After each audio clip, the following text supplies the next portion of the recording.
Hello and welcome to Happy Vending. I'm Bill, and today we're going to replace one of the selection switches in this Royal GIII machine.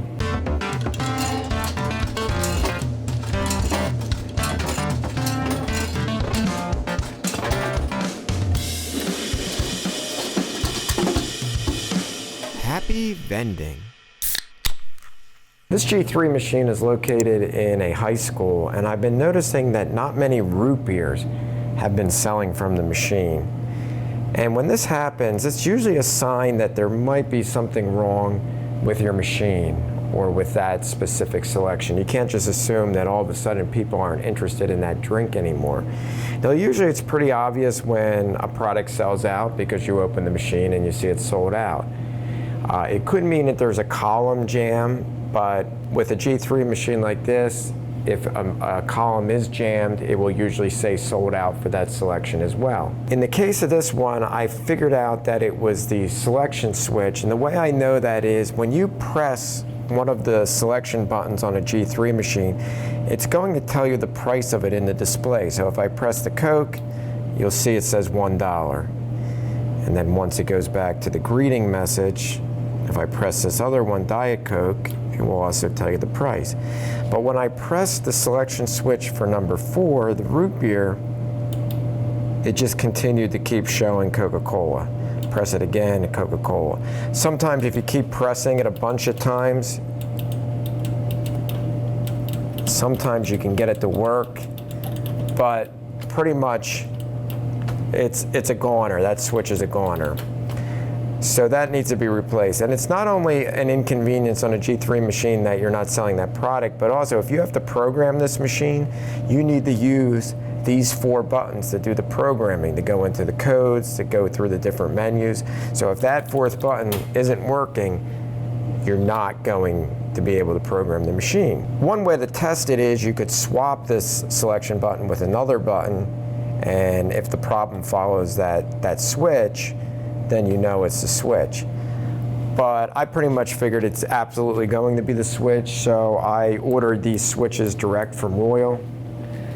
The part number is 835001, and these things are only about $1 or a couple dollars a switch, maybe $2.50 a switch, $3 max. So whenever you're ordering a part like this, and I didn't have any on hand, I always order extras. That's a little tip to clip there.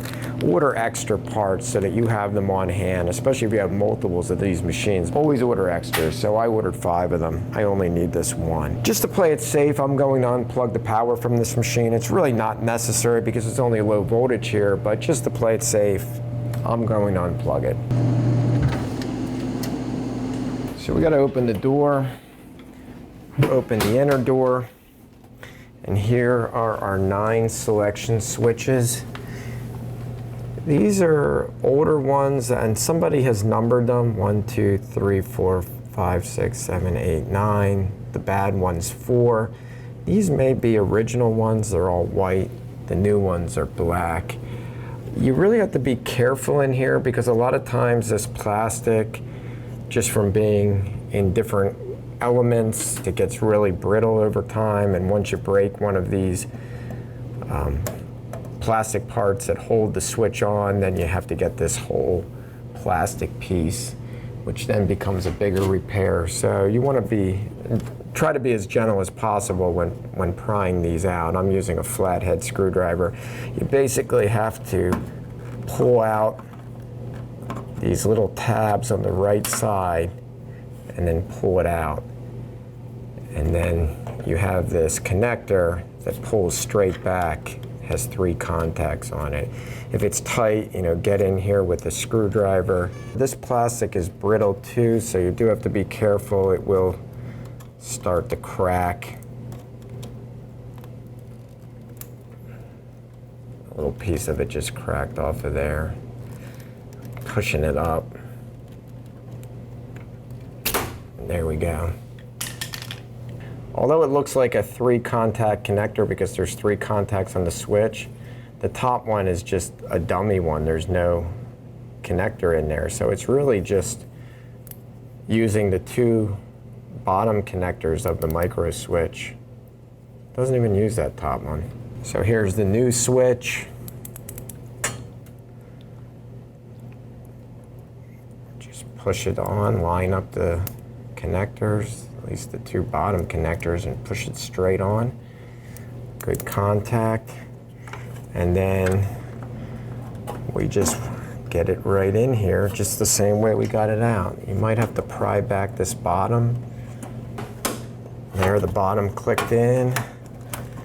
And the top.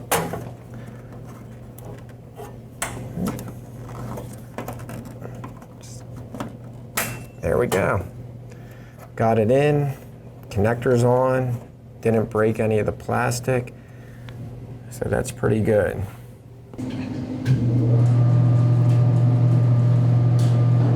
Here's the moment of truth. I'm gonna press the mug root beer. Let's see if it shows its price.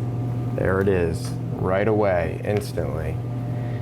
So clearly that was the problem. Real quick, easy fix. So if some of your buttons aren't activating right away, order yourself some new switches. And as always, happy vending.